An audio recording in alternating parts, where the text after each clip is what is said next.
This one also has that interesting, weird copyright debacle. So on the bottom of the figurine,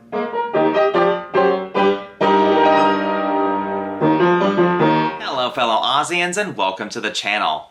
Today we're looking at another piece from the Franklin Mint. And that is Dorothy Meets the Wizard of Oz. Dorothy Meets the Wizard of Oz was a limited release figurine from the Franklin Mint back in 2001.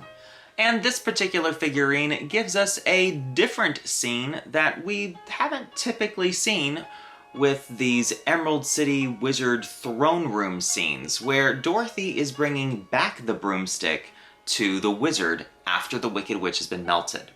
Most of the depictions of the wizard's room are typically where Dorothy and friends meet the wizard for the first time, and not actually returning to the wizard. So this depicts a rare moment that we don't typically see in Wizard of Oz collectibles. And just like the other figurines that I've covered from the Franklin Mint, this one features those same amazing details. From Dorothy's hair, her gingham dress, to the flames and the smoke of the wizard, and these intricately cut pieces in the back making that Art Deco design of the Emerald City. This one also features a water globe of the wizard's head, which is removable from the figurine. One thing to note about all water globes is that they do need shaking every once in a while to make sure that the little sparkles and dust on the inside doesn't settle on one section of the globe.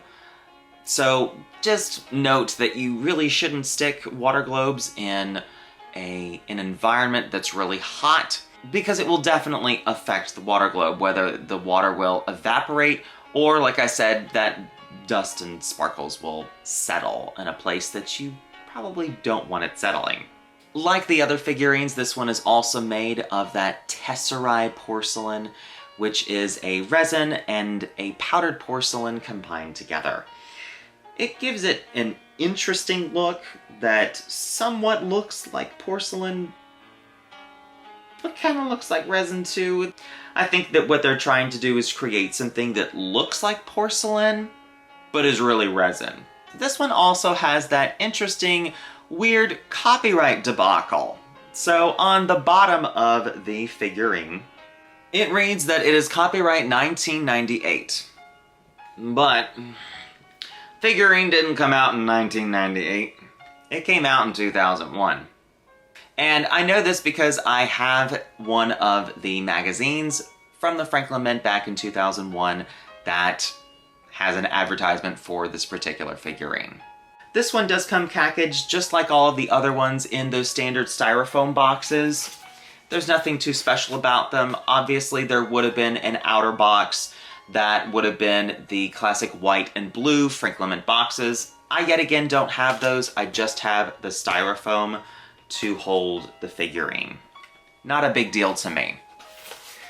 And not all of my Franklin Mint pieces have their original paperwork with them, and I don't care, but this particular one does have the certificate, and it comes in this like little booklet, so it opens up. And if you want to read that, you can pause the video and read that.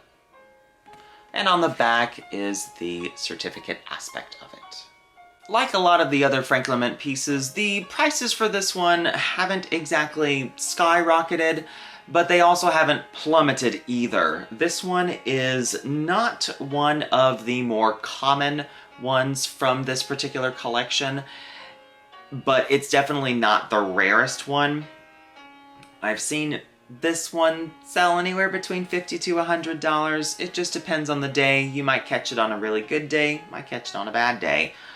I think these Franklin Mint pieces make excellent additions to anyone's collection, and the nice part about them is that they're not too big to where they're going to take up a whole bunch of space. This one in particular is about like 7 inches tall, and it's not huge, it's not small. I think it's just about the right size to where it's very impressive. It's really nicely sculpted, and it definitely would be a nice highlight in your collection. Do you collect any of the Franklin Mint pieces? Comment down below. And if you liked that video, please give it a thumbs up, comment down below, and subscribe. New videos are posted every 2 weeks on the 15th and last day of each month. And if that doesn't satisfy your appetite for Oz, follow the link in the description to ozclub.org and join the International Wizard of Oz Club. Until next time, bye y'all.